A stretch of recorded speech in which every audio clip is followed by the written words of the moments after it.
வணக்கம். எழுத்தாளர் சுஜாதாவின் விஞ்ஞான சிறுகதைகள் வாசிப்பது உங்கள் பிரமிளா. கதை எண் 5. கம்ப்யூட்டரே, ஒரு கதை சொல்லு.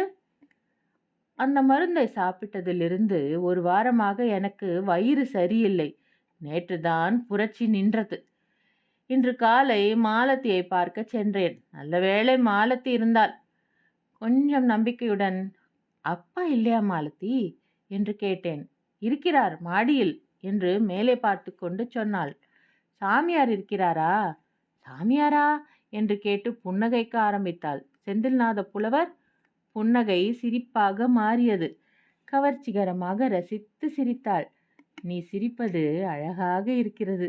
குறுக்கிடுவதற்கு மன்னிக்கவும். நான் ஒரு கேள்வி கேட்கலாமா?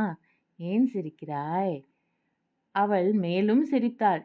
நான் 1 to 40 வரை நிதானமாக எண்ணினேன். ஓய்ந்தாள். ஐசே, சிரிப்புக்கு 40 செகண்ட் கொஞ்சம் அதிகம். எனக்கு ஒரு சந்தேகம். நீ என்னை பற்றி சிரிக்கிறாயோ என்று. மறுபடி 40 செகண்ட். உடம்பு எப்படி இருக்கிறது என்று சிரித்தாள். ஏன், நன்றாகத்தானே இருக்கிறது. இன்று கூட புல்வோக்கரை 4 இழுப்பு இழுத்து விட்டுத்தானே வந்தேன். லாஞ்சிவிட்டிக்கு 600 வருஷம் வாழ்வதற்கு மருந்து சாப்பிட்டாயே, அதற்கப்புறம்? ஓ, அதுவா? அது சாப்பிட்டு 1 வாரம் தானே ஆயிற்று. சக்கர் என்றால் என்ன அர்த்தம் தெரியுமா? சக்கர்? ஆம். ஹிந்தியிலா இங்கிலீஷிலா? அமெரிக்கன் ஸ்லாங்கில். தெரியும், அந்த வார்த்தை இப்போது அனாவசியம். நீயும் அப்பாவும் இந்த உலகத்தின் மகத்தான சக்கர். மன்னிக்கவும், தட் ஷுட் ரீட், நீயும் அப்பாவும் இந்த உலகத்தின் மகத்தான சக்கர்கள். ரொம்ப டேமேஜிங் டியர் கேர்ள். அந்த புலவர் 4 டெரிலின் சட்டை, 40 ரூபாய் சில்லறை, என் பால் பாயிண்ட் பேனா, ஒரு ரயில்வே டைம் டேபிள், இவைகளுடன் கழன்று கொண்டு விட்டார். செந்தில்நாத புலவர்? டிட்டோ. அப்புறம் ஒரு குறிப்பு எழுதிவிட்டு சென்றார். ராகவானந்தம், எல்லாவற்றிற்கும் வந்தனம். வேறு எந்த நூற்றாண்டிலாவது சந்திக்கலாம் என்று. அப்ப அந்த புலவர்? என் அப்பா அப்படி. ஏதோ ஒரு ரிக்ஷாக்கார முன்சாமி வந்து, நான் தான் ராக் ஃபெல்லர், அவசரமாக கை மாத்தா 5 ரூபாய் கொடுங்கன்னா கொடுத்துடுவார். அப்பா என்ன சொன்னார் புலவர் காணாமற் போனதற்கு? அப்பா அதை பற்றி கவலைப்படவே இல்லை. அடுத்த பரிசோதனையில் இறங்கிவிட்டார். எனக்கு அப்பாவை பற்றி நிச்சயமாகவே கவலையாக இருக்கிறது. ஏன், ராகவேனியம் 278 என்று ஏதாவது? அப்படி இல்லை, இப்பொழுது எழுத்து துறையில் புகுந்து விட்டார். Come again? ரைட்டிங். சென்ற ஒரு வாரமாக மவுண்ட் ரோட் பிலால் ஹோட்டலில் இருந்து மூர் மார்க்கெட் வரைக்கும் பழைய புத்தக கடையாக அலசி 1000கணக்கில் பத்திரிகை சேர்த்திருக்கிறார். நிருசிம்ம பிரியாவிலிருந்து எல்லாம். ஓஎஸ். என்ன ஓஎஸ்? ஜஸ்ட் ஓஎஸ், அவ்வளோதான். அப்பட்டமாக சொன்னால் அவர் பெரிய நட்டு, நீ சின்ன நட்டு. 2 பேருக்கும் நடுவிலே நான். Strong words Malathi. உன் அப்பாவின் மூளை திறமையை புரிந்து கொள்ளக்கூடியவன் நான் தான். டாக்டர் பத்திரிகையை குப்பையாக சேகரிக்கிறார் என்றால் அதில் ஒரு மாறுதல் இருக்க வேண்டும், ஏதாவது புதிதாக. அவருக்கு நீ சரியான மாப்பிள்ளை என்கிறாயா? உன்னை நான் கல்யாணம் செய்து கொள்ளப் போகிறேன் என்று கனவு காண்கிறாயா? நான் இடது பக்கம் வலது பக்கம் பார்த்துவிட்டு மாலத்தியின் அருகில் சென்றேன். மாலத்தி, உன்னிடம் ஒன்று சொல்லட்டுமா? சொல்லேன். ரகசியமாக. அதுதான் பக்கத்திலே நிற்கிறாயே, என்ன ஹேர் ஆயில் உபயோகிக்கிறாய்? வாந்திரடோன். தேங்காய் எண்ணெய் கலந்து கொள். ஒரே வாசனை. வாந்திரடோன் என்கிறதில் மெக்சிகோ தேசத்து ஒன்றின் எசன்ஸ் இருக்கிறது, தெரியுமா? அதுதான் நீ சொல்ல வந்த ரகசியமா? மெக்சிகோ தேசத்து ஓ சாரி மாலதி, நான் உன் அப்பா. நான் நிலைப்படியை நோக்கி ஓர் லைன் செய்தேன். டாக்டர் ராகவானந்தம் கைக்குட்டையால் முகத்தை துடைத்து கொண்டு இறங்கி வந்தார். தமிழ் சினிமாவில் கதாநாயகனை தனியாக அழைத்து, இது ஒரு விஷஜூரம் என்று சொல்ல போகும் டாக்டர் போல். ஹலோ டாக் என்றேன். என்னை கவனிக்காமல், மாலதி, 16/3/67 இஷ்யூ 1 தான் கிடைக்கவில்லை என்றவர் என்னை பார்த்தார். அடடே பையா, வா, எப்போ வந்தாய்? ரொம்ப பிஸி நான். பையனுக்கு காப்பி கொடுத்தாயா மாலதி? அரைத்தான் என்பதற்கு சின்ன ராவா பெரிய ராவா? அப்புறம் AF 115 BNB டிரான்சிஸ்டர் 1 வேண்டும். நான் குறுக்கிட்டு, டாக்டர், நீங்கள் பேசுவதை பார்த்தால் ஒரு குறிப்பிட்ட வார பத்திரிகையை ஜாஸ்தி படுத்துகிறீர்கள் போலிருக்கிறது. டாக்டர், உங்கள் லேட்டஸ்ட் என்ன? மாலதி சொல்லவில்லையா? சொன்னால் சரியாக விளங்கவில்லை. ஏதோ பத்திரிகை சேகரிக்கிறீர்களாம், அதையே கூழாக்கி ப்ளீச் பண்ணி அச்சாஃபீஸில் திருப்பி விற்கிற ஐடியாவா? சேச்சே, அதெல்லாம் இல்லை. ஒரு புதிய மிஷின் தயாரித்திருக்கிறேன். மிக புதிய மெஷின், ஒரு விதமான கம்ப்யூட்டர். என்ன செய்யும்? கொக்கோகோலா உடைத்து கொடுக்குமா, இல்லை 10 ரூபாய்க்கு சில்லறை மாற்றி தருமா? பூ என்றார். பூ என்றாள் மாலதி. பையா, நான் எடுத்துக்கொண்டிருக்கிற ப்ராஜெக்ட் மிக எக்ஸைட்டிங். என்னுடைய கெரியர் பெஸ்ட். என்ன அது, சொல்லுங்களேன். தம்பு அதன் பெயர். தம்பு? ஆம், தம்பு. தனதாக இயங்கும் புத்தக மெஷின். அப்பாவின் 3rd ஜெனரேஷன் கம்ப்யூட்டரின் பெயர். என்ன டாக்டர்? தம்பு, PFG mark 1, programmed fiction generator mark 1. Tamil Tamil என்றேன். தானாக இயங்கும் கதை தயாரிக்கும் கருவி. அதாவது உனக்கு என்ன வேண்டும்? சிறுகதையா, கவிதையா, துணுக்கா, கட்டுரையா, தலையங்கமா? இன்ஸ்டன்ட், உடனே தயார். தம்பு தருவான். புரியவில்லை டாக்டர். யார் இந்த தம்பு? கூப்பிட்டேன். தம்பு, மேலே வா, தம்புவை சந்திக்கலாம். மாலதி, பா என்றாள். தம்பு பேச மாட்டான், எழுதுவான் என்றாள். டாக்டர், கிராம ஊழியன் என்று 1944 வாக்கில் ஒரு பத்திரிகை வெளிவந்து கொண்டிருந்தது. அதில் சில ஒரிஜினல் புதுமை பித்தன் எல்லாம் இருந்திருக்கிறது. கன்னிமரா லைப்ரரியிலிருந்து என்று ஆரம்பித்ததும் மாலதி குறுக்கிட்டாள். அப்பா, இதை 3ஆம் தடவையாக சொல்கிறீர்கள் என்னிடம். வர வர நீங்கள் மாறிக்கொண்டு வருகிறீர்கள். இந்த எக்ஸ்பெரிமெண்ட் எல்லாம் எதற்கு அப்பா? எதற்காக அப்பா இந்த மெஷின்? என்ன, எந்த மெஷின் என்றேன் நான். நீ வந்து மேலே பார், அந்த மெஷின் தேவையா இல்லையா என்று தெரியும் என்றார் டாக்டர் ராகவானந்தம். மாலதி, நீயும் வாயேன் என்று கண்களினால் கெஞ்சினேன். நான் அந்த தம்புவை சந்திக்க அவ்வளவு ஆர்வமாக இல்லை. மாடியில் ராகவானந்தத்தின் அறையில் நுழைந்தோம். அறை முழுவதும் பத்திரிகைகளும் பஞ்ச் செய்யப்பட்ட காகித டேப்களும் ரீலாக நிறைந்து இருந்தன. அவைகளை காலால் ஒதுக்கி கொண்டே நடுவில் சென்று, பையா, மீட் தம்பு என்றார். ராகவானந்தத்தின் தம்பு ஒரு ரிட்டையரான பியானோ போல இருந்தான். 15 டிகிரி சாய்வில் ஒரு பேனல் போர்டு இருந்தது.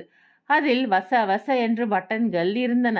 ஒவ்வொரு பட்டனின் நடுவிலும் வார்த்தைகள்.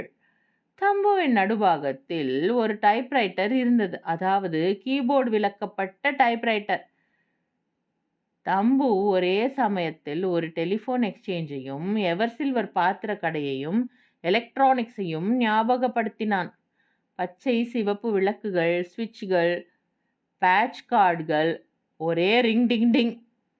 எப்படி இருக்கிறான் என்றார் டாக்டர். இந்த பட்டன்கள் எல்லாம் புரோகிராம் செய்வதற்கு. சரி என்றால் சரித்திரம், விங் என்றால் விஞ்ஞானம், புதுக் என்றால் புதுக்கவிதை.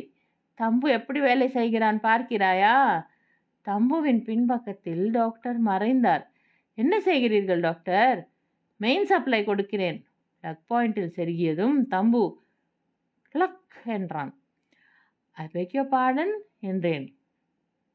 காசு குலுங்குவது போல் சப்தம் கேட்டது. ஐஸ்கிரீம் சப்புவது போல் சப்தம் கேட்டது.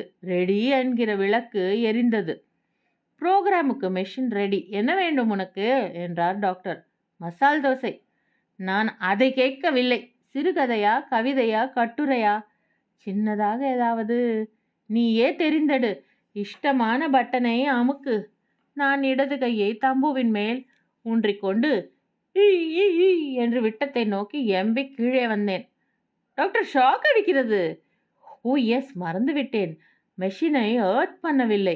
மறுபடி பின்னால் மறைந்தார். வெளியே வந்தார். இப்பொழுது தொடு, நான் கேரண்டி. ஷாக் அடிக்காது.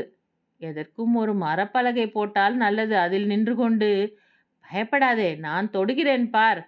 தம்புவை மரியாதையுடன் என் சுட்டு விரலால் சரித் என்கிற பட்டனையும் கவி என்கிற பட்டனையும் அழுத்தினேன்.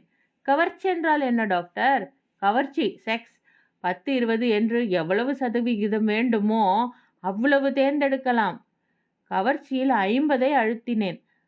ரட்டட் என்று மெஷின்கன் போல வெடித்த தம்பு யோசித்துவிட்டு ப்ளீப் என்று சொல்லிவிட்டு பின்குறிப்பாக ரிக் என்றது. மறுபடியும் ரட்டட். டைப்ரைட்டர் சுமார் 80 வார்த்தை வேகத்தில் அடித்தது.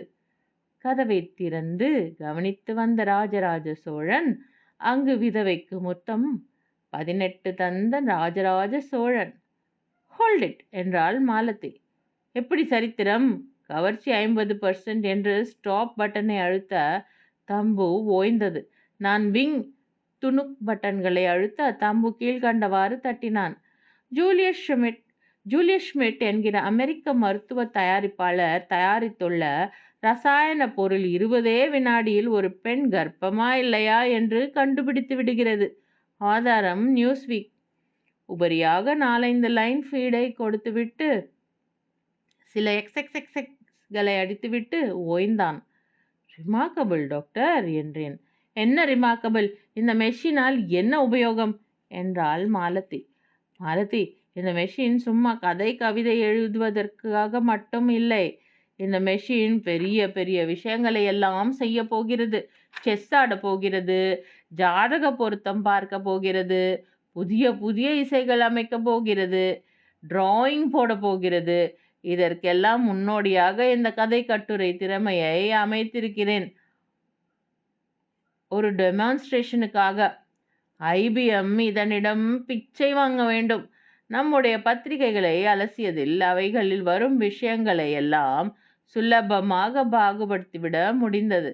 தமிழ் நடையை கூட 1, 2, 3, 4, 5 என்று 5 விதங்களில் பாகுபடுத்திவிட்டேன் பார். டாக்டர் சரித் நடை 3 பட்டன்களை தட்டினார். தம்பு செயல்பட்டான். அரண்மனை விளக்கேற்றுவோர் ஏணியும் பந்தமுமாக வந்து ஆங்காங்கு தீபங்களுக்கு எண்ணெய் ஊற்றி கொளுத்த அந்த பின்புற முகப்பு கட்டில் பல பல விளக்குகள் பளிச்சிட்டதால் அந்த பகுதி பூராவும் இந்திரலோகம் போல் காட்சி அளித்தது. டாக்டர் ஸ்டாப்பை அழுத்தினார். இதையே நடை 1 பார் என்றார் தம்பு. அரண்மனை, விளக்கு, ஏணி, பந்தங்கள், தீ, எண்ணெய் விளக்குகளின் பளிச், இந்திரலோகம், யுசி என்றார். டாக்டர் கை கொடுங்கள் என்றேன். இந்த மெஷின் பூரா திறமையும் காட்டின பிற்பாடு கை கொடு.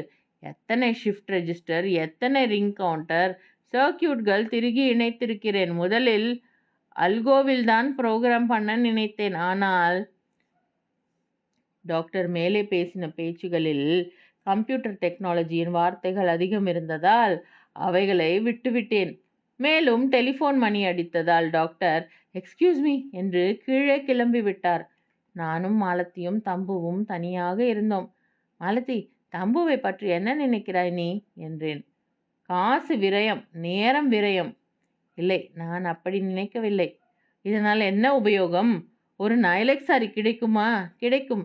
எப்படி என்றாள். நான் தம்புவை நெருங்கி, தம்பு பையா ரெடியா என்று கேட்டேன். தம்பு ஷ்லுப் என்றான். தம்புவின் பட்டன்களில் கீழ்கண்டவாறு விளையாடினேன்.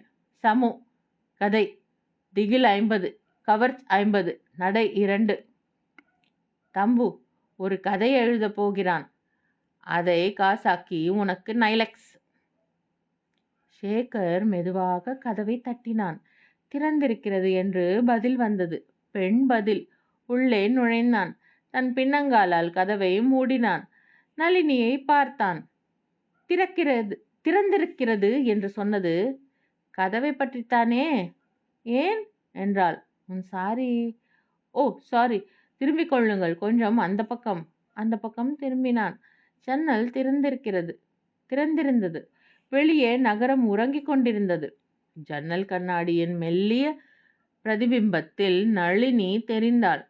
திரும்புவது தெரிந்தது. அவள் அழகான முகம் தெரிந்தது.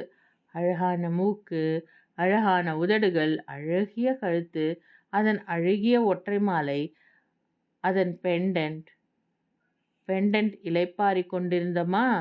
ஜன்னல் கதவு காற்றிலாடி பிம்பம் மாறிவிட்டது. திரும்பலாமா என்றான். இன்னும் இல்லை. சேகர், ஒரு உதவி செய்வீர்களா? With pleasure. இந்த ஜிப்பை முதுகில் வைத்து விட்டான். தயவு செய்து இதை. அவள் திரும்பிக் கொண்டிருந்தாள். அருகில் சென்றான். மெதுவாக ஜிப்பை உயர்த்தினான். சரக்!